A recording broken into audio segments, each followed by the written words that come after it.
क्योंकि जब कोरोना हारेगा तभी देश जीतेगा।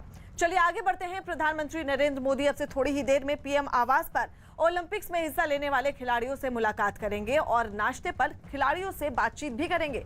प्रधानमंत्री मोदी खिलाड़ियों के साथ टोक्यो ओलंपिक्स पर बात करेंगे और खिलाड़ियों से उनके अनुभव साझा करेंगे और इस मौके पर उनके साथ खेल मंत्री अनुराग ठाकुर और पूर्व खेल मंत्री किरेन रिजिजू भी मौजूद रहेंगे। इससे पहले ओलंपिक्स में शामिल हुए 32 खिलाड़ी स्वतंत्रता दिवस के कार्यक्रम में भी शामिल हुए थे, जबकि 14 अगस्त को खिलाड़ियों ने राष्ट्रपति रामनाथ कोविंद से चाय पर चर्चा की थी।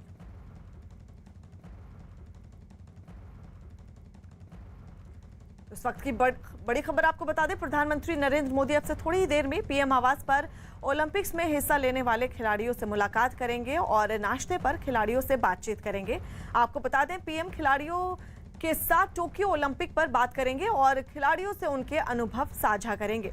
इस मौके पर उनके साथ खेल मंत्री अनुराग ठाकुर और किरेन रिजिजू भी मौजूद रहेंगे। आपको बता दें, इससे पहले ओलंपिक्स में शामिल हुए 32 खिलाड़ी स्वतंत्रता दिवस के कार्यक्रम में भी शामिल हुए थे और 14 अगस्त को खिलाड़ियों ने राष्ट्रपति रामनाथ कोविंद से चाय पर चर्चा भी की थी।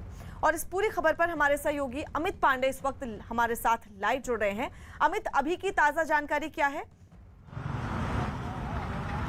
देखिए, अभी की ताज़ा जानकारी ये है कि हम पीएम आवास पर मौजूद हैं और यहाँ पर ठीक पीछे आप ये थोड़ी देर पहले जो भारतीय ओलंपिक दल है वो भी यहाँ पर पहुंचा है और करीब 4 से 5 बसेस में यहाँ पर पहुंचे हैं। थोड़ी देर में पीएम मोदी से इस ओलंपिक दल के खिलाड़ियों की मुलाकात होगी और उनके साथ खेल मंत्री अनुराग ठाकुर और पूर्व खेल मंत्री किरेन रिजिजू भी रहेंगे। कुल मिलाकर खिलाड़ियों का हौसला अफजाई करने की कोशिश होगी और ये जताने की उनका उत्साहवर्धन करने की कोशिश होगी। खिलाड़ियों ने देश का नाम जो ऊंचा किया है उसके लिए उसके बाद पीएम समेत सारा देश इनके साथ खड़ा है और किस तरीके से इन सुविधाओं को आगे बढ़ाना चाहिए, किस तरीके से खिलाड़ियों की जरूरत क्या रहती है, इस बात पर भी पीएम इनसे जानकारी लेंगे और कमोवेश उनसे इनपुट लेंगे कि काम भी किया जाए ताकि जो हिंदुस्तान है वो अगले ओलंपिक्स में और अच्छा प्रदर्शन करे और ज्यादा मेडल हिंदुस्तान की झोली में आए।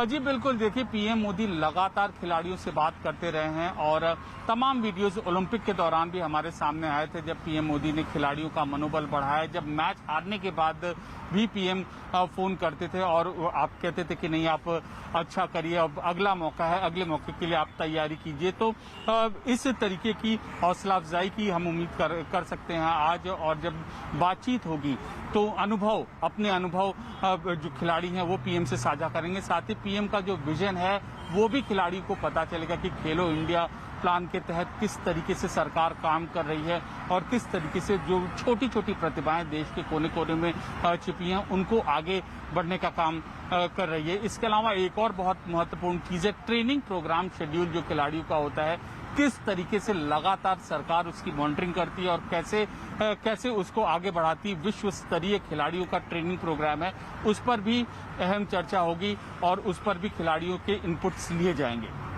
जी शुक्रिया अमित। और अब खबरें तालिबान से जुड़ी हुई।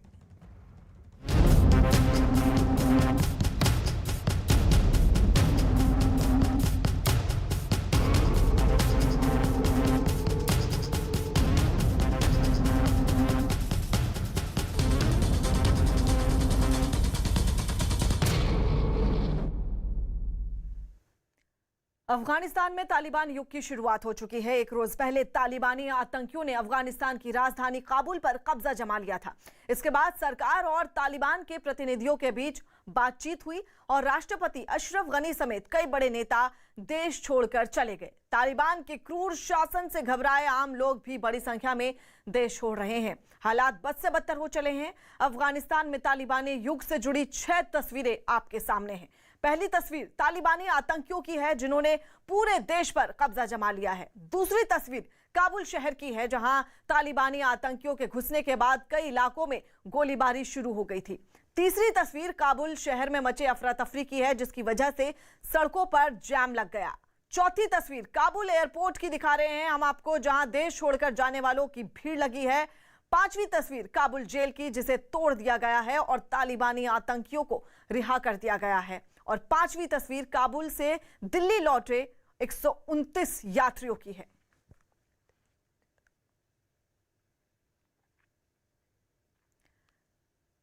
तो ये 6 तस्वीरों के द्वारा हम आपको अफगानिस्तान की कहानी समझाने की कोशिश कर रहे हैं कि किस वक्त किस तरह से तालिबान में अफरा तफरी का माहौल है और अफगानिस्तान पर तालिबान का कब्जा हो चुका है और राष्ट्रपति अशरफ गनी भी देश छोड़कर दुबई जा चुके हैं, ऐसी खबर है। तस्वीरों के जरिए आप समझने की कोशिश कीजिए कि जो इस वक्त अफगानिस्तान के लोग हैं वो किस दर्द से गुजर रहे हैं। चारों तरफ हाहाकार मचा हुआ है और सबसे ज्यादा बुरा हाल इस वक्त काबुल में है।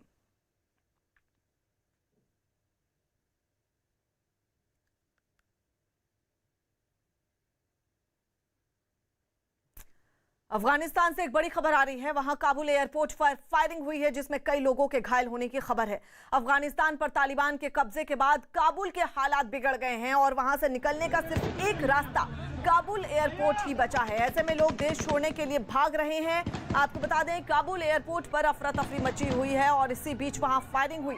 खबर यह भी है कि अमेरिकी सेना ने काबुल एयरपोर्ट की सुरक्षा अपने हाथों में ले ली है और अमेरिका वहां 6000 सैनिक उतारने की तैयारी में है। इतना ही नहीं, अमेरिका ने काबुल में मौजूद अपने दूतावास को खाली करवा लिया है। आपको बता दें एक रोज पहले अमेरिकी दूतावास में आग लगने की खबर भी सामने आई थी।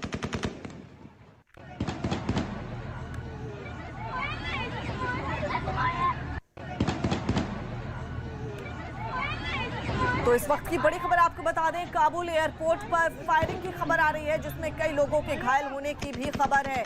आपको बता दें अफगानिस्तान पर तालिबान के कब्जे के बाद काबुल के हालात बिगड़ गए हैं और वहां से निकलने का सिर्फ एक ही रास्ता है काबुल एयरपोर्ट। ऐसे में लोग देश छोड़ने के लिए भाग रहे हैं। आपको बता दें काबुल एयरपोर्ट पर अफरा तफरी मची हुई है और इसी बीच वहां फायरिंग भी हुई है। खबर यह भी है कि अमेरिकी सेना ने काबुल एयरपोर्ट की सुरक्षा अपने हाथों में ले ली है और अमेरिका वहां 6000 सैनिक उतारने की तैयारी में है। और इस पूरी खबर पर जावेद मंसूरी हमारे साथ लाइव जुड़ रहे हैं। जावेद, आपसे जानना चाहेंगे कि क्या यह खबर सही है कि जो अमेरिकी सैनिक हैं वो वहां काबुल एयरपोर्ट की सुरक्षा में तैनात हैं इस वक्त? देखिए, जिस तरह की अफगानिस्तान से तस्वीरें आ रही हैं वहाँ बेहद अफरा तफरी मची हुई है। हम लगातार वो विजुअल्स देख रहे हैं जहाँ लोग एयरपोर्ट पर पहुँच रहे हैं और दूसरी जगह सुरक्षित जगहों पर पहुँचने की कोशिश कर रहे हैं। और देखिए, भारत भी एक बड़ा स्थान है जहाँ पर अफगानी लोग पहुँचते हैं, अफगानी शरणार्थी यहाँ पर रहते हैं। अभी मैं आपको बताऊँ फराह, अभी थोड़ी देर पहले हमने एक ऐसे परिवार से बात की जो 4 दिन पहले ही दिल्ली पहुँचा है। भोगल में यहाँ पर सैकड़ों की संख्या में अफगानी शरणार्थी रहते हैं और ऐसे अभी कई लोग हमारे साथ बातचीत करने के लिए मौजूद हैं जिनके परिवार वाले वहां पर फंसे हुए हैं। इनसे बात करते हैं। आप अपना नाम बताइए और क्या हालात है वहाँ? फैमिली से बात हो पा रही है आपकी? हमारा नाम अब्दुल कदीर का है। हाँ, वहाँ परिवार है। अब कौन है अभी आपके वहाँ पर? जी है, हाँ। ज़्यादा है। हमारा शिष्य का 2 शिष्य है। हमारा पापा का भी 4-5 दिन पहले का गया ईरान से, क्योंकि हमारा सरकार का काम किया। अच्छा, हालत बहुत बुरा है। नहीं, आपके पापा सरकार का काम करते हैं इसलिए उन्हें ईरान जाना पड़ा, उनको खतरा था वहाँ पर? हाँ जी जी, उसका जान का खतरा होगा, वो चलेगा। क्या कहेंगे जिस तरह से तेजी से तालिबान अफगानिस्तान में बढ़ा, कब्जा कर लिया इतनी जल्दी, इस पर क्या कहना है? किस तरह से है वो अफगानिस्तान के लोगों के लिए? क्योंकि ये बीच के पाकिस्तान का है। हाँ। इसे 15 दिन के अंदर कैसे कब्जा करेगा? एक मुल्क है। हाँ। हमारा 4G है, सब चीज़ है, पुलिस है, क्यों कब्जा किया? देखिए, कादिर हैं, कह रहे हैं कि पाकिस्तान का बड़ा हाथ है। मजीद हैं हमारे साथ बातचीत करने के लिए। मजीद साहब, अब पूरा कब्जा तालिबान का अफगानिस्तान पर हो चुका है। क्या आपकी बात हो रही है? परिवार, रिश्तेदार वहाँ पर आपके मौजूद होंगे। क्या पता चल रहा है? कैसे हालात हैं? क्या उनमें डर है? क्या खौफ है उनमें? डर तो सर है, डर तो सबको है। वहाँ हाँ। पापा भी मेरा फंसा हुआ है। अच्छा। बहन है मेरा, 5 बहन है। हाँ। पूरा फैमिली वहाँ फंसा हुआ है। न कहीं जा सकता है, न कोई फ्लाइट है, न किसी कंट्री की वीज़ा मिल सकता है उसको। तो वहाँ सब फंसा हुआ है। हालत बहुत ख़राब है वहाँ काबुल में, बहुत दहशत है। बात हो पा रही है? वो क्या कह रहे हैं? अभी काबुल में हैं आपके रिश्तेदार, कहाँ पर हैं? हाँ, क्या बात क्या है? काबुल का माहौल कैसा है वहाँ पर अभी? काबुल का माहौल जो है बहुत ख़राब है सर। हाँ। बहुत ख़राब है, हालत बहुत ख़राब है। मतलब तालिब इधर उधर घूमता है ना, तो सब लोग डरते हैं। वैसे तो मतलब अभी तालिब कह रहे हैं कि वो बदल गए हैं। मतलब बदलने की कोई बात भी नहीं है। वही तालिब, वही सोच, मतलब वही पुराना दौर जो तालिबान का था, आपको वही खतरा नज़र आ रहा है? ये बताइए कि लगातार अफगानिस्तान से लोग इंडिया भी आ रहे हैं। कल भी एक फ़्लाइट पहुंची थी, उसमें भी कई अफगानीज आए थे। तो अब क्या लग रहा है कि वहाँ पर रहने लायक अफगानिस्तान नहीं बचा है? नहीं, रहने का लायक तो नहीं, क्योंकि तालिबान ने पिछले टाइम में भी उन्होंने कुछ 5 साल का गवर्नमेंट किया उन्होंने ना। भूख थी, मारपीट था, लड़कियों को स्कूल जाना नहीं था, तो कुछ भी नहीं था ना। देखिए, जो सबसे बड़ी समस्या है वो ये है कि जो महिलाओं पर जुल्म है वो बहुत ज़्यादा है। तालिबान के राज में लगातार ऐसी तस्वीरें हमें यहाँ पर देखने को मिल रही हैं। और भी लोग हैं, उनसे बात करते हैं। आप बात करेंगे क्या? अब आप यहीं पर कब से रह रहे हैं यहाँ पर, और अफगानिस्तान से क्या खबरें मिल रही हैं आपको? मैं यहाँ 11 साल से रह रहा हूँ। हाँ, क्या अफगानिस्तान में रिश्तेदार हैं? हाँ, मेरे क्या बता रहे हैं वो, क्या माहौल है वो वहाँ? बोल रहे सब हम डरे हुए, हम यहाँ से कैसे निकले। बहुत प्रॉब्लम हो रही है। कौन कौन रहता है आपके? मेरे नाना नानी अंकल चाचा वाचा सब वहीं पर रहते हैं। मैं यहाँ पर सिर्फ मेरी फैमिली है, मम्मी पापा। 11 साल से यहीं रहता हूँ मैं। तो कोई गुंजाइश लग रही है उनके यहाँ वहाँ से निकलने की?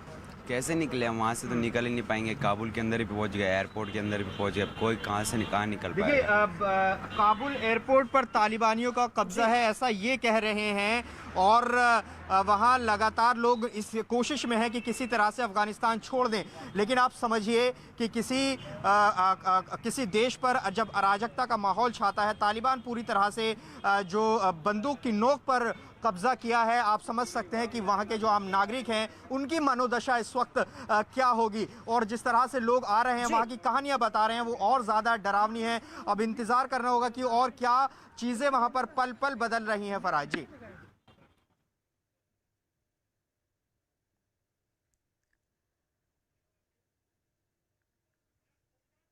ने कांग्रेस छोड़ी, सुष्मिता देव का कांग्रेस से इस्तीफा।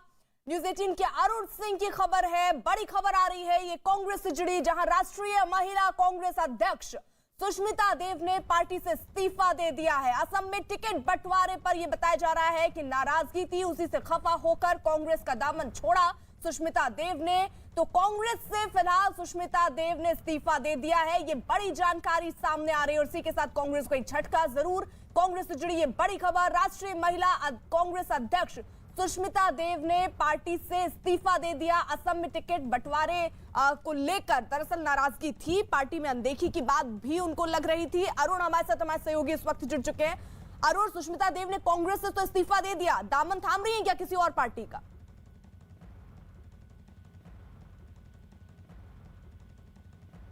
काफी दिनों से कांग्रेस पार्टी से मैं कह रहा हूं आपसे कि सुष्मिता देव काफी दिनों से नाराज थी कांग्रेस पार्टी से। और यही वजह है कि जब असम में विधानसभा चुनाव चल रहा था, तब टिकट बंटवारे को लेकर के भी वो बहुत ज्यादा नाराज थी। उनकी पसंद के लोगों को टिकट नहीं दिए गए थे और तब भी उन्होंने पार्टी छोड़ने के संकेत दिए थे, लेकिन उस वक्त किसी तरह उनको मनाकर पार्टी में रख लिया गया था। लेकिन अब उन्होंने सोनिया गांधी को चिट्ठी लिख करके पार्टी से लगभग 3 दशक का अपना जो संबंध है उसको खत्म करने की घोषणा कर दी है और आगे बढ़ने की बात कही है। और कहा यह जा रहा है कि ज्योतिरादित्य सिंधिया जो कांग्रेस पार्टी छोड़ करके जा चुके हैं, बीजेपी में अब केंद्रीय मंत्री हैं भारत सरकार में, उनके टच में है सुष्मिता देव। तो आने वाले दिनों में अगर वो बीजेपी का दामन थाम लें या कोई अलग राह अपनाएं तो इसमें किसी आश्चर्य की बात नहीं है। काफी दिनों से वो नाराज थी, महिला कांग्रेस के अध्यक्ष थी, लेकिन अपने ट्विटर प्रोफाइल से उन्होंने न सिर्फ महिला कांग्रेस के अध्यक्ष पद को पूर्व बताया है, बल्कि कांग्रेस पार्टी को भी पूर्व पार्टी बता दिया। इसका मतलब यह है कि उन्होंने पूरा मन बना लिया है, उन्होंने इस्तीफा अपना भेज दिया है सोनिया गांधी को और अब वो सियासत में अलग राह चुनने वाली हैं। अरुण, आप नजर बनाए रखिएगा।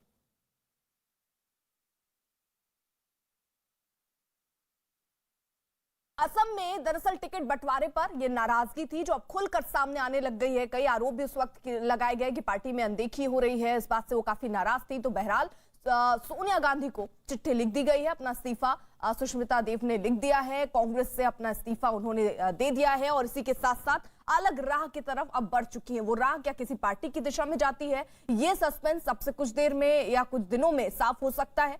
असम में टिकट बंटवारे पर दरअसल ये नाराजगी थी, वो जिसे चाह रही थी उन्हें टिकट नहीं दिया गया, न सिर्फ उन लोगों को बल्कि उन्हें लगा कि उनकी भी अनदेखी कांग्रेस पार्टी में हो रही है। तो बाकायदा सोनिया गांधी को चिट्ठी लिखी है सुष्मिता देव ने और अपना इस्तीफा दे दिया है कांग्रेस को।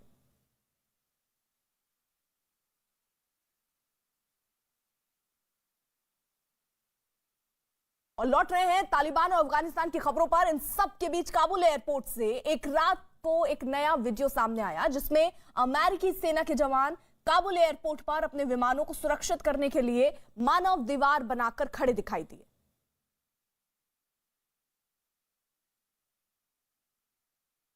तो ये काबुल एयरपोर्ट की तस्वीरें आप देख रहे हैं, जहां पर जो अमेरिकी सैनिक वहां पर हैं, वो दरअसल अपने विमानों को सुरक्षित करने के लिए मानव दीवार बनाकर वहां खड़े नजर आ रहे हैं। ये तस्वीरें हम आपको दिखा रहे हैं। तो लौट आया कुल मिलाकर तालिबान का राज। जो जानकारी मिल रही है कि गनी भी अब देश छोड़कर चले गए हैं, और ऐसे में जनता भी, यानी जो लोग वहां नहीं रहना चाहते, वो भी काबुल एयरपोर्ट पहुंच रहे हैं, क्योंकि वही एक आखिरी रास्ता बचता है वहां से निकलने का। वहां पर भी फायरिंग की खबरें सामने आ रही हैं कि वहां फायरिंग हुई है, कुछ लोग घायल भी हुए हैं। तो पूरा कोहराम इस वक्त अफगानिस्तान में मचा हुआ है। बर्बर तालिबान का कब्जा धीरे धीरे बढ़ता हुआ, और जो संभावनाएं जताई जा रही थी कि जल्द ही काबुल पर कब्जा कर लेगा। 30 से 90 दिनों का वक्त कई रिपोर्ट्स में बताया जा रहा था, लेकिन उससे पहले ही ये कब्जा काबुल में कर लिया तालिबान ने। और उसके बाद अब लोग जो हैं वो दहशत में हैं, वहां रहने वाले कुछ लोग उस जगह को छोड़कर जाना चाहते हैं, इसलिए काबुल एयरपोर्ट पर भी पहुंचे। ये सब तस्वीरें हम आपको रात की दिखा रहे हैं। अफरा तफरी का माहौल था काबुल एयरपोर्ट से। रात का एक नया ये वीडियो सामने आया, जिसमें अमेरिकी सेना के जवान काबुल एयरपोर्ट पर अपने विमानों को सुरक्षित करने के लिए मानव दीवार बनाकर खड़े नजर आए हैं। तो ये एयरपोर्ट के अंदर की तस्वीरें भी हम आपको दिखा रहे हैं, किस तरीके के हालात उस वक्त बने रहे। तो 2 दशक बाद देखिए तालिबान की वापसी हुई। अफगानिस्तान पर करीब 2 दशक के बाद तालिबान ने फिर कब्जा किया। सितंबर 2001 में वर्ल्ड ट्रेड सेंटर और अन्य जगहों पर अलकायदा आतंकियों ने हमला किया था, और इसके बाद अफगानिस्तान पर अमेरिकी हमले के बाद तालिबान को सत्ता छोड़कर भागना पड़ा था। 20 साल बाद अमेरिका ने अफगानिस्तान से अपने सैनिकों को वापस बुलाया, तो तालिबान ने वहां पर फिर कब्जा जमा लिया। काबुल पर भी कब्जा हो गया, और गनी वहां से दूसरे देश चले गए हैं। तो ये काबुल एयरपोर्ट की तस्वीरें हम आपको दिखा रहे हैं।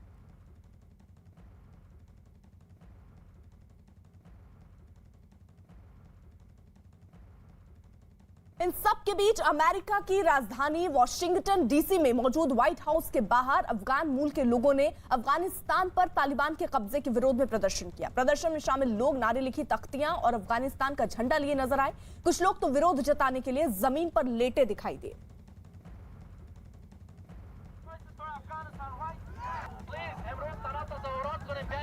जो अफगान से जुड़े लोग हैं वो देखिए वहां पर पहुंचे हैं, और बाकायदा तख्तियां लेकर ये लोग विरोध जताते हुए नजर आए। अफगान मूल के लोगों ने अफगानिस्तान और तालिबान के कब्जे के विरोध में दरअसल ये प्रदर्शन किया। प्रदर्शन में शामिल लोग नारे लिखी तख्तियां और अफगानिस्तान का झंडा लिए नजर आए। कुछ लोग तो विरोध जताने के लिए जमीन पर लेटे नजर भी आए हैं।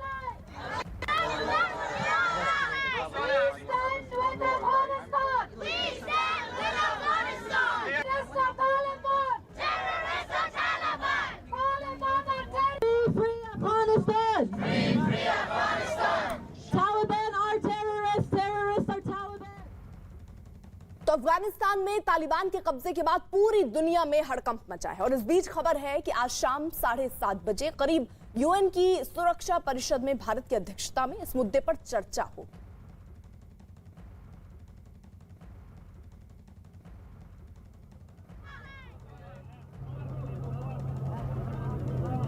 तो आज चर्चाओं का दौर भी देखिए शुरू होगा। जो जानकारी मिल रही है, यूएन सुरक्षा परिषद में आज तालिबान पर बैठक होगी। भारत की अध्यक्षता में दरअसल ये बैठक होगी, जहां पर जोर शोर से ये मुद्दा उठेगा। आज शाम 7:30 बजे तकरीबन ये बैठक होनी है।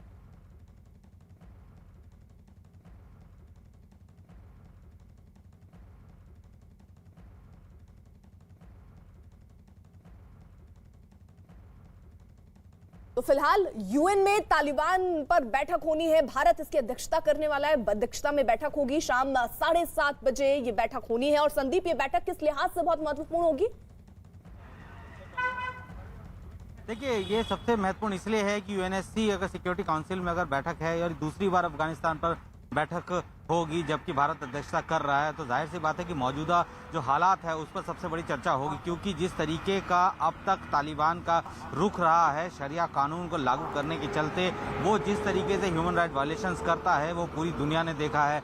ऐसे में अब तक जब अमेरिकन सेना जो है वापस वहाँ से आ रही थी और तालिबान जो है लगातार वो उन सारे प्रोविंस को, जो 34 प्रोविंस हैं, उनको जो है कब्जा कर रहा था, उस वक्त तक जो है किसी भी बड़े देश ने बहुत ज़्यादा मुखर होकर ये किसी भी तरीके की बातें नहीं कही थी। लेकिन आज उम्मीद जताई जा रही कि यूएनएससी की बैठक में जो है इस पर अपनी अपनी राय रखी ज़रूर जाएगी। लेकिन अभी स्थिति वहाँ ऐसी है कि जितने भी ऐसे देश हैं जिनके जो वहाँ पे दूतावास हैं, और वो ऐसे देश जो कि अमेरिका के साथ या नेटो कंट्रीज़ हो गए, उनके जितने भी ऐसे दूतावास हैं वो जो है अब धीरे धीरे खाली हो रहे हैं। वहाँ पे अब कानून नाम की कोई चीज़ नहीं बची है। तो ऐसे में क्या आने वाले दिनों में अफगानिस्तान का भविष्य होगा, किस तरीके से सारा देश जो है वो क्या, जितने भी यूएनएससी के मेंबर हैं, क्या वो अफगानिस्तान में खास तौर पे की जो तालिबान है उस पर क्या प्रेशर बिल्डअप कर पाएगा, ये सबसे बड़े मुद्दा है इस चीज़ को लेकर। दूसरी बात, अगर मैं वहाँ की सिचुएशन की बात करूँ तो काबुल में बहुत बुरी हालात हो रखे हैं इस वक्त। जो काबुल का जो डिप्लोमेटिक एरिया जिसको ग्रीन जोन कहा जाता था और उसको चारों तरफ से जो है बैरिकेडिंग उसकी की गई थी, उन सबको हटा लिया गया है। अमेरिकन सोल्जर, तकरीबन 5000 से ज़्यादा अमेरिकन सोल्जर जो है वो इस वक्त फंसे हुए हैं वहाँ पे, और उनको निकालने के लिए बताया जा रहा है कि जल्द ही अमेरिका अपना एक जो दल जो है वहाँ भेजने वाला है, जो कि वहाँ पे एटीसी टावर सेट करेगा। यानी कि जिस तरीके से हालात बन रहे थे, एयरपोर्ट पे जो है लोग जा चुके हैं, वहाँ पे कर्मचारी वहाँ पे नहीं है, तो ऐसे में एयर ट्रैफिक को कैसे मूव करना है, तो अमेरिका जो है अपने बाकायदा एक पूरी टीम जो है वहाँ पे भेजने की तैयारी में है, जो कि वहाँ एटीसी कंट्रोल रूम सेटअप करेंगे ताकि उनका इवैक्यूएशन जल्दी हो सके। तो फिलहाल स्थितियाँ बहुत ज़्यादा खराब है और जाहिर सी बात है कि इस बैठक में अफगानिस्तान में मौजूदा हालातों पर जरूर चर्चा होगी, क्योंकि अब पूरी तरीके से काबिज हो चुके हैं तालिबान अफगानिस्तान में। और ऐसे में वो सारे देश जो कि शुरू से ही अफगानिस्तान की मदद कर रहे हैं, खासतौर पे कि तालिबान की मदद कर रहे हैं, जिनमें पाकिस्तान एक सबसे इम्पोर्टेंट कंट्री है। जो ठीक है संदीप, जरूर रहिए आप साथ। इस बीच जावेद भी हमारे साथ जुड़ चुके हैं, और जावेद, आपके साथ वो लोग भी हैं जिनके कोई ना कोई रिश्तेदार वहां रह रहा है, वो क्या कह रहे हैं? क्योंकि तालिबान तो कई वादे कर रहे हैं, भरोसा है क्या वहां पर जो स्थानीय लोग हैं उनमें, या डर का माहौल है और वहां से निकलना चाहते हैं? देखिए, दिल्ली के भोगल, लाजपत नगर, विकासपुरी जैसे इलाकों में अफगानिस्तान के नागरिक रहते हैं। हमारे साथ लगातार मौजूद हैं बातचीत करने के लिए। जो सभी का यही मानना है कि अब जब अफगानिस्तान में तालिबान का कब्जा हो चुका है तो माहौल वहाँ पर बिल्कुल सही नहीं है, लोग डरे हुए हैं, इनके अभी भी रिश्तेदार वहाँ पर मौजूद हैं। कुछ लोग हैं हमारे साथ बातचीत करने के लिए। क्या कहेंगे जिस तरह के हालात वहाँ पर अब बन रहे हैं, तालिबान का कब्जा हो गया पूरी तरह? वहाँ पे तो तालिबान तो अभी तो फंस गया है, सब लोग फंस गया है कि तालिबान बहुत ज़्यादा हुआ है सब जगह, सब आपके कोई नाते रिश्तेदार वहाँ पर हैं? क्या बातचीत उनसे हुई है अभी तक? हाँ, मेरा वाइफ है और मेरा भाई है, बहन है, सब लोग वहीं पे हैं, सब लोग बंदे वहीं पे। इनकी वाइफ है वहाँ पर, कह रहे हैं कि सब लोग परेशान हैं। आपको बड़ी खबर, केंद्र सरकार का बड़ा फैसला। इस बीच एयर इंडिया को केंद्र की तरफ से निर्देश दिया गया है। केंद्र सरकार का ये बड़ा फैसला सामने आ रहा है, 2 इमरजेंसी विमान तैयार रखे जाएं। ये बड़ी खबर, केंद्र सरकार का ये बड़ा फैसला सामने आया, 2 इमरजेंसी विमान को तैयार रहने के लिए कहा गया है। तो केंद्र सरकार ने एक बड़ा फैसला लिया, 2 इमरजेंसी विमान तैयार रखने को कहा गया है। एयर इंडिया को केंद्र का यह निर्देश दिया गया केंद्र की तरफ से कि आप 2 इमरजेंसी विमान तैयार रखें। विवेक, ये इमरजेंसी विमान काबुल से भारतीयों को लाने के लिए? बिल्कुल ठीक अर्पिता, आपने देखिए जो एयर इंडिया से जानकारी हमें मिल रही है कि आज दोपहर तकरीबन 12:30 बजे एयर इंडिया का एक स्पेशल फ्लाइट दिल्ली से उड़ान भरेगा काबुल के लिए। और एयर इंडिया के सूत्रों के मुताबिक अभी तक कोई भी शेड्यूल और टाइम टेबल में चेंज नहीं किया गया है। हालांकि जो अफगानिस्तान के काबुल एयरपोर्ट पे जो स्थिति है, जो हालात है, वो काफी ज्यादा खराब हो चुके हैं। उसके बावजूद भी एयर इंडिया का साफ कहना है कि अब तक उन्हें शेड्यूल टाइमिंग चेंज करने के लिए नहीं कहा गया है, और शेड्यूल टाइमिंग के हिसाब से दिल्ली से आज दोपहर तकरीबन 12:30 बजे एयर इंडिया का स्पेशल फ्लाइट काबुल के उड़ान भरेगा। और वहां पे जो लोग, भारतीय लोग फंसे हुए हैं, उन्हें सुरक्षित बाहर लाने के लिए एयर इंडिया का विमान वहां जाएगा। आपको बताना चाहेंगे कि कल ही एयर इंडिया के विमान कल उसने दिल्ली से उड़ान भरकर काबुल पहुंचे थे, और काबुल से तकरीबन 129 यात्री को सुरक्षित वापस दिल्ली और भारत लाए गए थे। तो यही ऑपरेशन फिर से किया जाएगा, और माना जा रहा है कि 12:30 बजे आज दिल्ली से एयर इंडिया की फ्लाइट उड़ान भरेगी और कोशिश करेगी कि जो लोग वहां पे फंसे हुए हैं काबुल में, उन्हें सुरक्षित वहां से फ्लाई करके वापस हिंदुस्तान लाएगी। अर्पिता, ठीक है विवेक, शुक्रिया आपका। संदीप का भी रुख कर लेते हैं। संदीप, और कोई जानकारी मिल रही है किस तरीके की और तैयारी केंद्र सरकार की, और क्या दिशा निर्देश? देखिए, अभी विदेश मंत्रालय की तरफ से फिलहाल बहुत ज़्यादा जानकारी नहीं दी जा रही है, लेकिन इतना ज़रूर तय किया गया है कि जल्द से जल्द जो है, जो भी डिप्लोमेट वहाँ पे हैं, जो हमारे राजदूत और वहाँ पे काम कर रहे हैं, उनको भी इवैक्यूएट किया जा रहा है। जल्द से जल्द जो है उनको वहाँ से जो है निकाला जाएगा। दूसरा ये है कि अगर एयर इंडिया को वहाँ पे जिम्मेदारी दी गई है, क्योंकि इस वक्त तो वॉर जोन की तरफ पे है, और ऐसे में कोई भी मिलिट्री एयरक्राफ्ट जो है वहाँ पे ले जाना सही नहीं होगा। और शायद यही वजह है कि एयर इंडिया को जो है कहा गया है कि आप 2 एयरक्राफ्ट को ऐसा तैयार रखिए ताकि जैसी वहाँ पे कोई विंडो मिलता है क्योंकि वहाँ पे एयरपोर्ट पे जो है इकट्ठा करना बहुत ज़रूरी है, क्योंकि इस वक्त हर कोई जो है वहाँ से निकलना चाहता है और ऐसे में हर एक शख्स जो कि हिंदुस्तानी है और जो वापस आना चाहता है, उनको लाना है, तो ऐसे में उनकी पहचान भी वहाँ होनी चाहिए। एयर इंडिया के एयरक्राफ्ट में उनको बैठाना है, उनको वापस लाना है। तो जब तक वो ग्राउंड में पूरी चीज़ें नहीं होंगी और जैसी वहाँ वो सारे फॉर्मेलिटीज़ कंप्लीट होंगी तो यहाँ से एयरक्राफ्ट उड़ेगा। बहुत ज़्यादा देर की फ़्लाइट नहीं है, 2 से 3 घंटे में ये काबुल आराम से पहुँच सकते हैं। तो इसी वजह से जो है अभी फ़िलहाल ग्राउंड की तैयारियाँ चल रही हैं कि आप जो है जिन लोगों को लेके आना है, इंडियंस हैं, उनको लेके आना है। सबसे पहले उनको वहाँ पे इकट्ठा किया जाएगा, उनके कागजात देखे जाएंगे और उसके बाद जो है एयरक्राफ्ट में बोर्ड करके लेके आया जाएगा। क्योंकि सिचुएशन अभी ऐसी है कि तालिबान किसी भी तरीके का कोई एयर स्ट्राइक या एयरक्राफ्ट पर स्ट्राइक नहीं कर रहा, लेकिन जिस तरीके से हम लोगों ने यमन में देखा कि वहाँ पे भी मिलिट्री एयरक्राफ्ट नहीं उतारा जा रहा था, एयर इंडिया ही गया था। तो ऐसे में इस वक्त जो कॉन्फ्लिक्ट जोन है वहाँ पे एयर इंडिया के जरिए ही लोगों को इवैक्यूएट किया जाएगा। मिलिट्री एयरक्राफ्ट या एयरफोर्स के एयरक्राफ्ट शायद वहाँ पे ना उड़ाए जाए, नहीं पहुंचेंगे। ठीक है संदीप, रहिए आप जरा साथ। देखिए, अफगानिस्तान में वहां की सरकार ने तालिबानी आतंकियों के आगे घुटने टेक दिए। काबुल समेत वहां के तमाम बड़े शहरों पर तालिबान का कब्जा हो चुका है। तालिबान ने राष्ट्रपति भवन का नियंत्रण भी अपने हाथ में ले लिया। खबर है कि अफगानिस्तान के राष्ट्रपति अशरफ गनी देश छोड़कर दुबई जा चुके हैं। वहीं तालिबान ने लोगों से नहीं घबराने की अपील की। इस बीच काबुल में स्थित अमेरिकी दूतावास ने दावा किया कि एयरपोर्ट पर आग लगा दी गई। तालिबानी युग शुरू होने के बाद दुनिया के लगभग सभी देशों ने अपने राजनयिकों को अफगानिस्तान से वापस बुला लिया। खबर यह भी कि पाकिस्तान ने अफगानिस्तान के साथ लगी अपनी सीमा को बंद कर दिया है। देखिए, 2 तस्वीरें हम आपके सामने रख रहे हैं जहां देखिए काबुल में अब तालिबान राज नजर आ रहा है। वहां अशरफ गनी जो है वो देश छोड़कर चले गए हैं और इसी के साथ साथ पाकिस्तान ने भी अपनी सीमाओं को बंद कर दिया है ताकि कोई भी वहां से ना पहुंचे।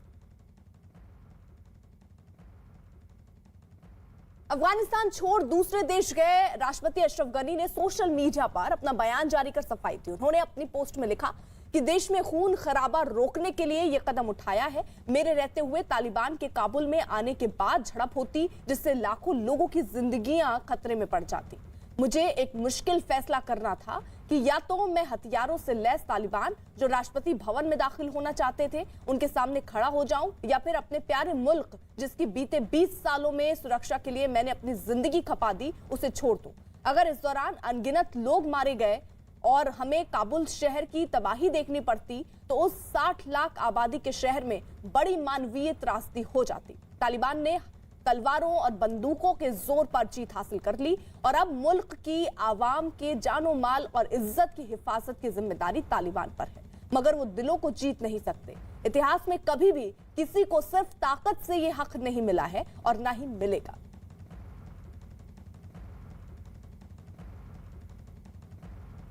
और इसी बीच एक बड़ी खबर आ रही है, एयर इंडिया का विमान काबुल जाएगा। यानी जैसी जानकारी मिल रही थी दिल्ली से करीब 12:30 बजे ये विमान जाएगा और जो वहां भारतीय फंसे हुए हैं उन्हें सुरक्षित देश लाने की कोशिश होगी। तो काबुल में फंसे भारतीयों को लाने के लिए 2 इमरजेंसी विमानों को तैयार रहने की बात पहले सामने आई और अब वक्त भी सामने आ चुका है। दिल्ली से 12:30 बजे ये विमान जाएगा काबुल। 2 से 3 घंटे का तकरीबन वक्त लगेगा वहां पहुंचने में और उसके बाद वहां पर जो भारतीय फंसे हुए हैं उन्हें वापस लाने की कोशिश के तहत ही ये बड़ा फैसला लिया गया है। तो केंद्र सरकार ने अब से थोड़ी देर पहले ही ये बड़ा ऐलान और निर्देश दिया। 2 इमरजेंसी विमानों को एयर इंडिया के तैयार रहने के लिए कहा गया। यानी संकेत साफ दिख रहे थे कि जल्द ही इन विमानों को आदेश दिया जाएगा कि ये काबुल के लिए उड़ान भरे और ऐसे में 12:30 बजे आज दिल्ली से ये उड़ान भरेंगे। संदीप, यानी अब तो वक्त भी साफ हो गया। 12:30 बजे एयर इंडिया का ये विमान दिल्ली से उड़ान भरेगा। तो क्या ये एक विमान है या 2 विमान जाएंगे? देखिए, मल्टीपल विमान जो है वो होते हैं, क्योंकि एक अगर एयरक्राफ्ट वहाँ से एयरबाउंड कर रहा है दिल्ली से और उसके बाद वहाँ जाके जब लोगों को लेके आएगा तो उसके बाद दूसरा एयरक्राफ्ट जाएगा, तो इस तरीके की शेड्यूलिंग जो है वो तय की जाती है। क्योंकि अफगानिस्तान जाने के लिए पाकिस्तान के ऊपर से उड़ के जाना पड़ेगा और तभी जो है समय कम लगेगा। अगर पाकिस्तान की तरफ से पाकिस्तान के ऊपर से उड़ के नहीं गए तो उसमें ज़्यादा समय लग सकता है। तो अभी फिलहाल जो है 12:30 बजे करीब एक फ़्लाइट जो है वो जा रही है एयर इंडिया की, जो कि काबुल उतरेगी और वहाँ पे जितने भी लोग हैं भारतीय मूल के, चूँकि जब से ये सिचुएशन शुरू हुई और लड़ाई चल रही थी अफगान फौज के साथ तालिबान की, तभी से जो है धीरे धीरे लोग जो है वहाँ से निकलना शुरू कर चुके थे। बहुत सारे ऐसे लोग हैं क्योंकि वहाँ पे बहुत बड़ी तादाद में भारतीय मजदूर भी काम करते हैं और ऐसे में वहाँ की स्थितियाँ देखकर पहले से ही जो लोगों का आना जाना शुरू हो गया था। लेकिन अब फिलहाल जो वहाँ पे ऐसे लोग फंसे हुए हैं जो कि किसी बहुत ज़रूरी काम से वहाँ फंसे हुए थे या उनको इवैक्यूएट होने का टाइम नहीं मिल पाया, तो ऐसे में अब उन लोगों को एक एक करके लाया जाएगा। जितने भी हमारे वहाँ पे दूतावास है या काउंसलेट है उनके लोगों को भी जो है अब लेके आना शुरू किया जाएगा। इमरजेंसी विमान जो है इसीलिए उन्होंने तैनात रखे थे क्योंकि एयर इंडिया इस तरीके के ऑपरेशन पहले भी कई बार कर चुकी है जब कॉन्फ्लिक्ट जोन से जो है उनको उन्होंने इवैक्यूएशन किया था। तो अब ये इवैक्यूएशन प्लान जो है प्लान के मुताबिक ही चल रहा है क्योंकि भारत ने अभी तक तालिबान को लेकर बहुत ज़्यादा कोई ऐसा कमेंट जो है अभी तक तालिबान को लेकर नहीं किया है। और साथ ही वहाँ पे खुद तालिबान के स्पोकपर्सन ने भी कई बार ये इंडिकेट किया है कि भारत ने जिस भी तरीके का डेवलपमेंट वर्क किया है वो उसका प्रेज करते हैं, लेकिन वहाँ पे सेना भेजने वाली जो अगर कोई कवायद हो तो उसको नहीं बर्दाश्त किया जाएगा। रहिए आप जरा साथ देखिए, अफगानिस्तान की राजधानी काबुल से 129 यात्रियों को लेकर एयर इंडिया की फ्लाइट दिल्ली पहुंच चुकी है। अफगानिस्तान में सत्ता तालिबान के पास चले जाने के बाद वहां से दिल्ली आए अफगान राष्ट्रपति अशरफ गनी के वरिष्ठ सलाहकार ने यह कहा कि अफगानिस्तान के ज्यादातर हिस्सों में शांति और लगभग सभी राजनीतिक लोग काबुल छोड़ चुके हैं। वहीं पूर्व राष्ट्रपति हामिद करजई के रिश्तेदार जमील करजई भी दिल्ली पहुंचे और उन्होंने अफगानिस्तान में बने हालात के लिए राष्ट्रपति अशरफ गनी को जिम्मेदार ठहराया। इस वक्त हमारे साथ मौजूद हैं डॉक्टर रिजवान अल्लाह जो कि राष्ट्रपति गनी अफगानिस्तान के राष्ट्रपति के एडवाइजर हैं। क्या हालात हैं इस वक्त काबुल में और क्या आपकी सरकार आपकी वहाँ की सेना ने घुटने टेक दिए तालिबान के सामने? नहीं, हम घुटने किसी वक्त हम नहीं पाएंगे, लेकिन ये पता हमको भी नहीं चला कि हमारा आर्मी हमारा सारा कंट्री कैसा सिलेंडर हो गया तालिबान को। ये जो मेरे ख्याल में हमारे साथ जो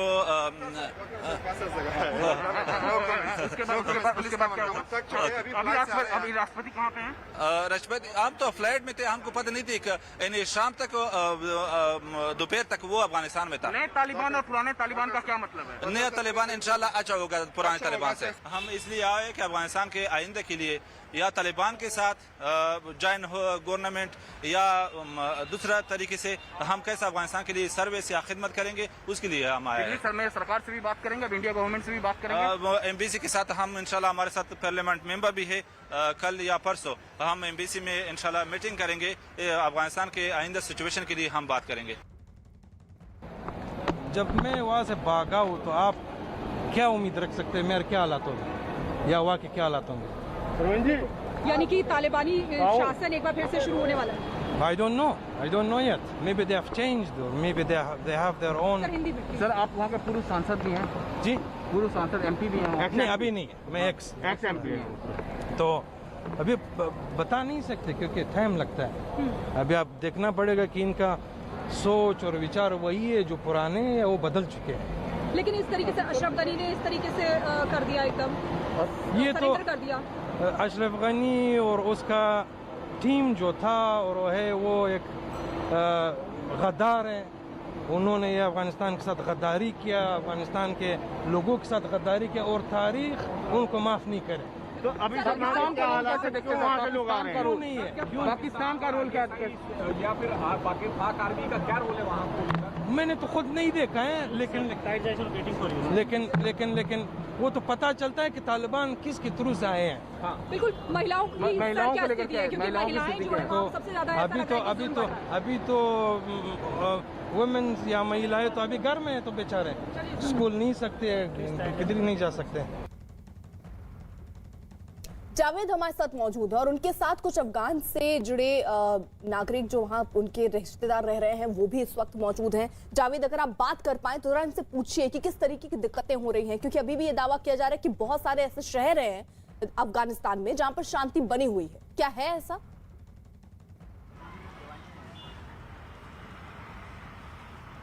जिनके पेरेंट्स अभी भी अफगानिस्तान में फंसे हुए हैं और वो बेहद चिंतित हैं, डरे हुए हैं। हमारे साथ एक शख्स हैं, ये अभी बता रहे थे इनकी वाइफ वहाँ पर फंसी हुई है। आप लगातार फ़ोन पे बात कर रहे हैं, किससे बात कर रहे हैं और क्या पता चल रहा है वहाँ पर क्या हो रहा है? मैं अपनी वाइफ से बात कर रहा हूँ, उनका फ़ोन चल नहीं रहा है, नेट काम नहीं कर रहा है, बिल्कुल उनका फ़ोन ऑफ है। कल से मैं बहुत कोशिश कर रहा हूँ मगर कॉल नहीं जा रहा है, मैसेज नहीं जा रहा है, सब ऑफ है, फ़ोन सब कुछ ऑफ है। बस यही टेंशन है कि उन लोग बहुत फंस गए वहाँ पे। कहाँ पे हैं अफगानिस्तान के किस शहर में हैं और क्या हालात थे जब आखिरी बार आपकी उनसे बात हुई होगी? काबुल में था वो, काबुल में है मकुरियान से में, वहाँ पे एयरपोर्ट के पास है, नज़दीक है, बहुत नज़दीक है, करीब है बहुत। आपको डर लग रहा है क्योंकि जिस तरह की तस्वीरें वहाँ से आ रही हैं एयरपोर्ट पर भीड़ अभी तो काँप रहा हूँ मैं क्योंकि मेरे वाइफ वहाँ पे, सब लोग वहाँ पे, टेंशन देखिए बहुत इनकी ज़्यादा है। वाइफ है और इनकी बात नहीं हो पा रही है, इनका ये कहना है। आप आइए थोड़ा सा बताइए कि क्या अभी वहाँ पर क्या पता चल रहा है? तालिबान जिस तरह से कब्जा हो गया, कितना ख़तरनाक है वो अफ़गानिस्तान के लोगों के लिए, ख़ासतौर से जो औरतें हैं उनके लिए किस तरह से मुसीबत बनेगी? भैया कल से मुसीबत चालू होगा 3 बजे का, प्रॉब्लम बहुत है। अभी हमारा दोस्त का भी मैसेज किया, अभी गया एयरपोर्ट का, बोला कोई जाएगा नहीं है। अगर इतना लोग आया, इतना किसी के पावर है, का मतलब जान का खतरा है, बाहर से आना है एयरपोर्ट से। अभी 2 फ्लाइट के इंडिया उधर से है, एक फ्लाइट कनाडा से है, अभी सारे लोग का बाहर से है।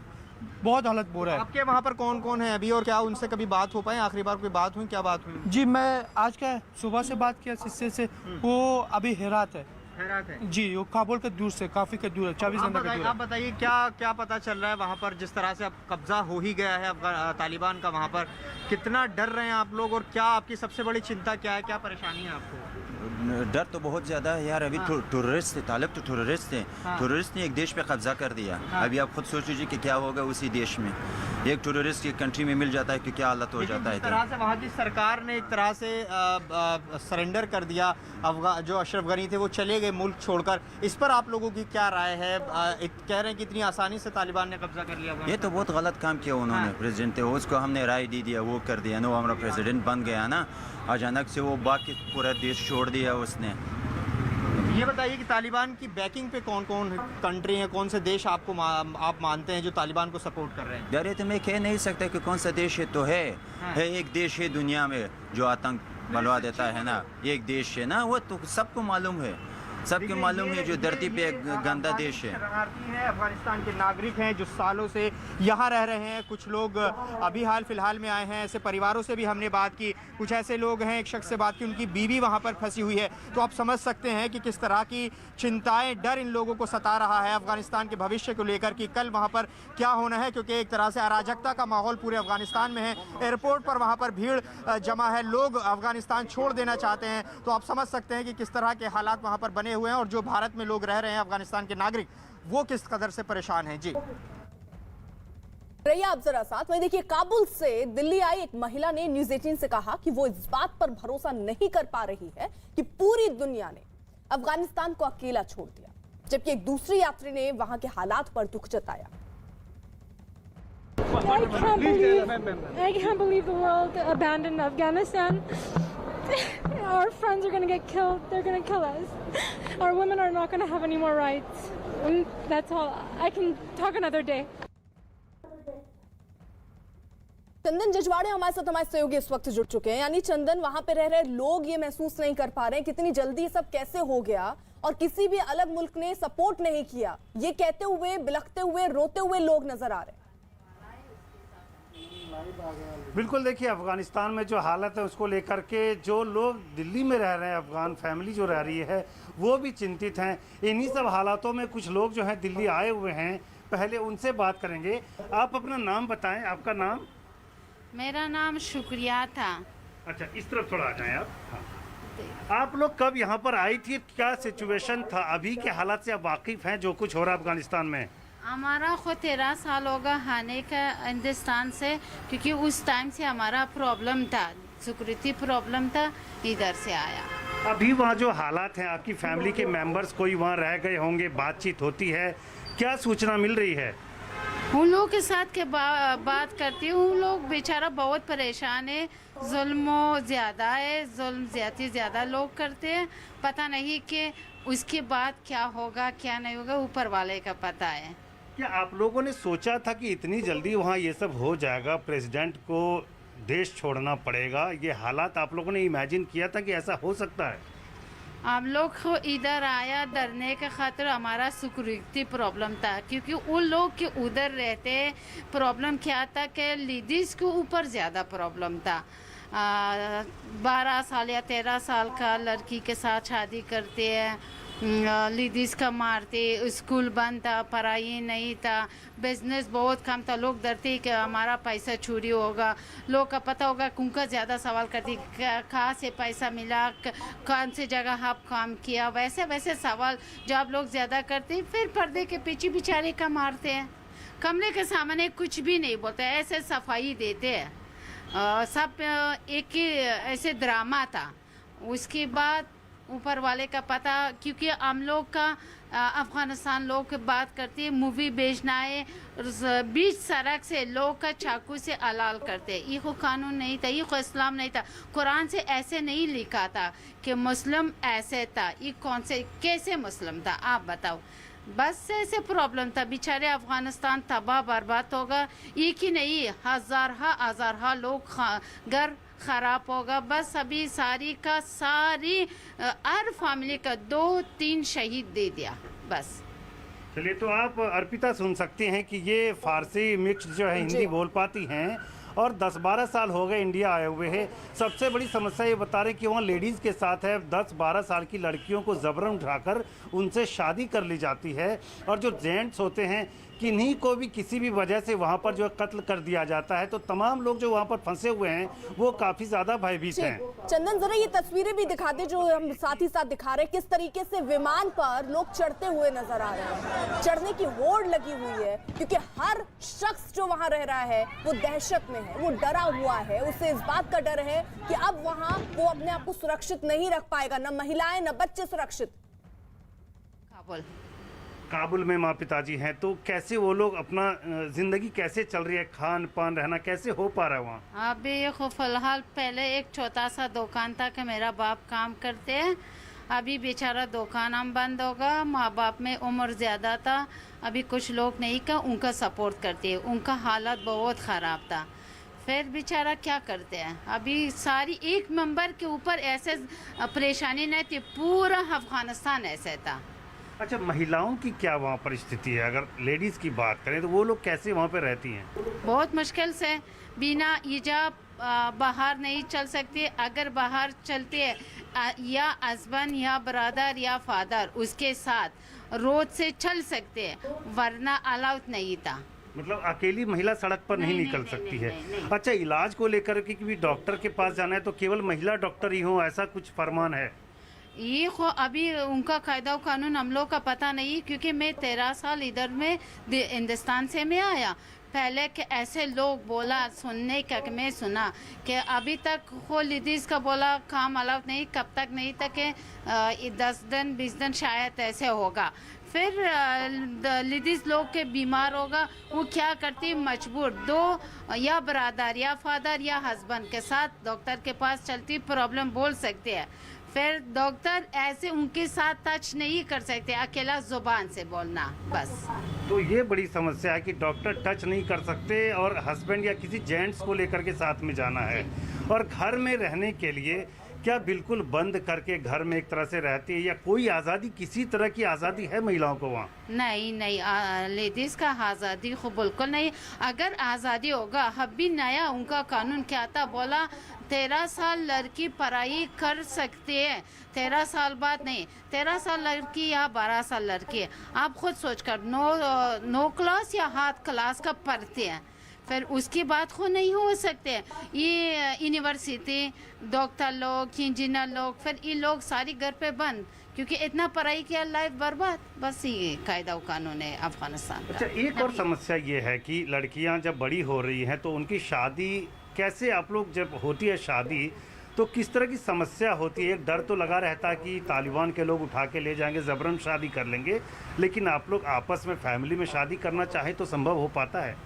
अगर वो लोग अफगानी लोग पहले ऐसे नहीं था, पहले लड़की का पहले सवाल करते कि तू किसी के साथ शादी करते, आपका रजायत था या नहीं था, पहले ऐसे था।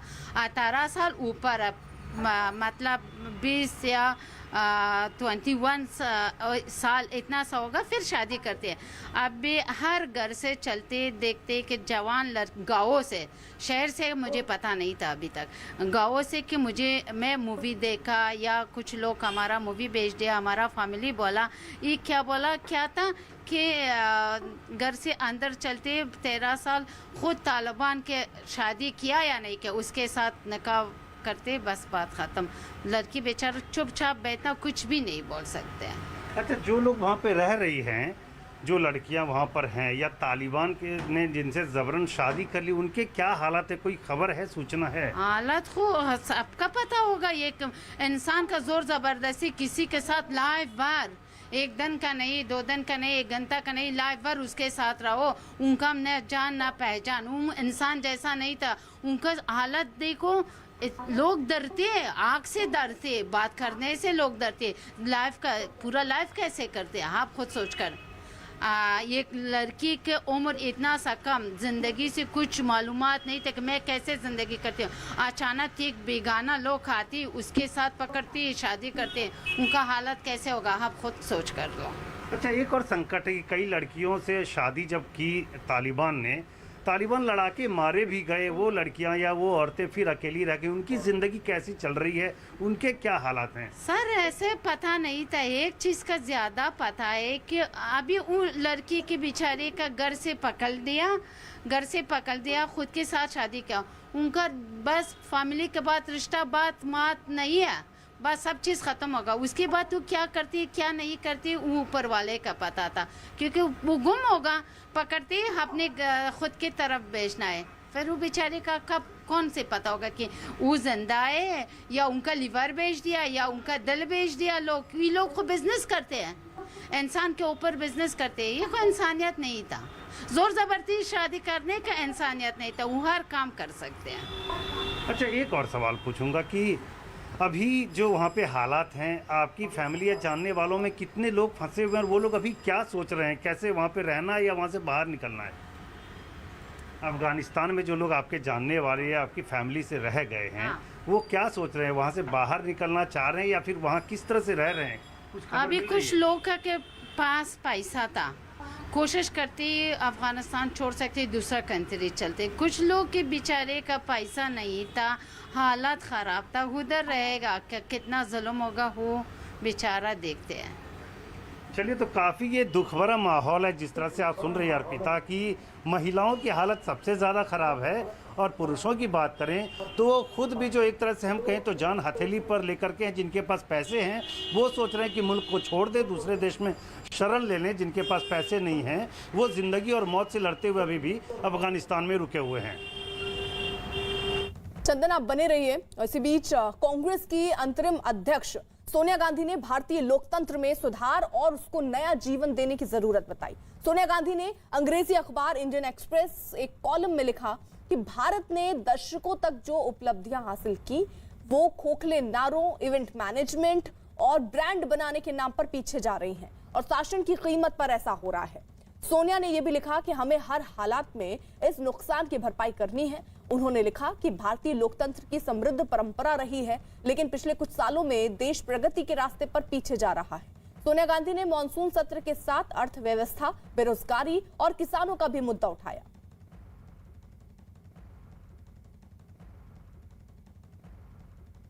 तो लेख बकायदा सोनिया गांधी की तरफ से लिखा गया जिसमें सीधे सीधे वार केंद्र पर किया गया और कई बातें उसमें कही गई कि लोकतंत्र को नया जीवन देने की जरूरत है। यानी अरुण, कुल मिलाकर सोनिया गांधी तो ये कहती नजर आ रही कि शासन की कीमत पर खोखले नारे दिए गए। निश्चित रूप से सोनिया गांधी ने खास तौर से प्रधानमंत्री नरेंद्र मोदी और उनकी सरकार पर कई फ्रंट को लेकर हमला किया है। पहली बात तो उन्होंने अर्थव्यवस्था के बारे में कही, जो 75 साल में सबसे बुरे हालात में सोनिया गांधी ये कह रही है। साथ ही साथ संसद की विश्वसनीयता पर भी सवाल सोनिया गांधी उठा रही हैं, जिस तरह से संसद चलाई जा रही है।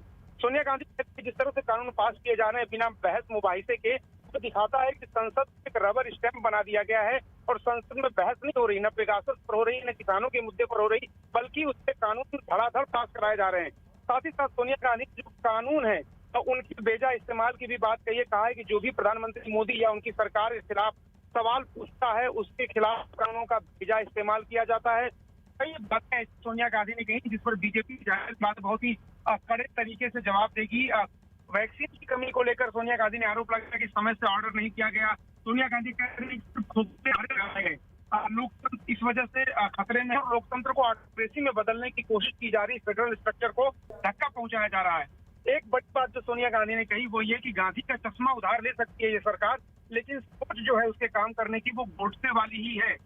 जो 80 साल पहले वो कह रही है कि जो पूर्वजों ने विभाजनकारी ताकतों को जवाब दिया था वैसा ही जवाब एक बार फिर देने की कोशिश करनी चाहिए हम सबको मिल करके। तो एक तरफ देखिए सोनिया गांधी ने खास तौर से प्रधानमंत्री नरेंद्र मोदी को निशाना बनाया, इसमें वो कहती हैं कि सिर्फ और सिर्फ एक तरह से इवेंट मैनेजमेंट और ब्रांड बिल्डिंग की जा रही है ताकि देश के हालात हर फ्रंट पे खराब है। तो प्रधानमंत्री को और उनकी सरकार को निशाने पर लिया है सोनिया गांधी ने इस लेख के जरिए।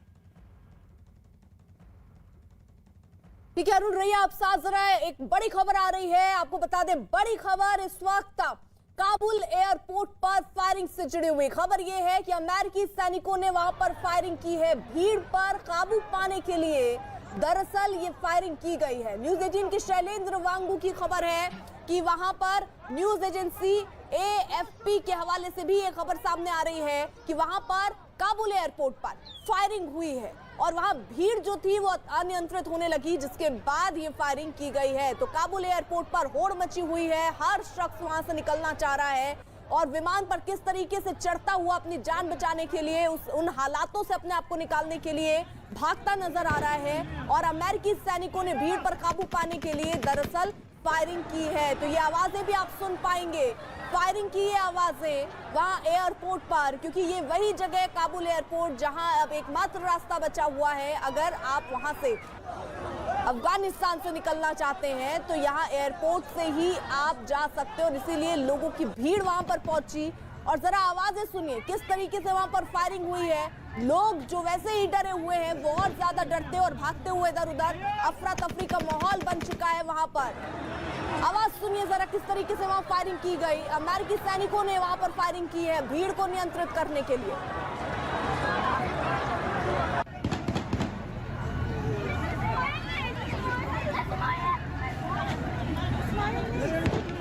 संदीप बोल हमारे साथ, हमारे सहयोगी इस वक्त जुड़ चुके हैं। संदीप, क्या कोई घायल हुआ फायरिंग में?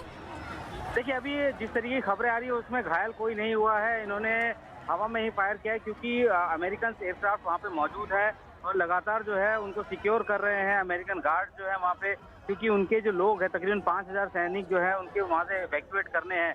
तो ऐसे में जिस तरीके की हालात इस वक्त उस एयरपोर्ट पे बनी हुई है, अमेरिका को लग रहा है कि भीड़ जो है कहीं उनके एयरक्राफ्ट पर जो है उनकी तरफ ना आए और उनके ऑपरेशंस को बाधित ना करे। इसीलिए अभी तक बताया जा रहा है कि अभी एक वार्निंग शॉट जो है वो कुछ फायर किए गए हैं, लेकिन अभी धीरे धीरे और तस्वीरें साफ होंगी क्योंकि वहाँ पे सबसे ज्यादा दिक्कत हर कोई चाहता है कि जल्द से जल्द जो है अफगानिस्तान से निकल जाए, काबुल निकल जाए। और भीड़ जो है उसमें नजर आ रहा है वो एक साफ है, हाल एयरक्राफ्ट में बैठ जाएंगे। तो यही वजह है कि अभी जानकारी मिली है कि फायरिंग हुई है, लेकिन ये अभी तक पुष्टि इस बात नहीं हुई है कि क्या उन्होंने लोगों के ऊपर फायरिंग की है या वार्निंग शॉट फायर किए हैं। थोड़ी देर बाद तक इस बारे में भी जो है जानकारी जो है जरूर। ठीक है संदीप, आप नजर बनाए रखिए।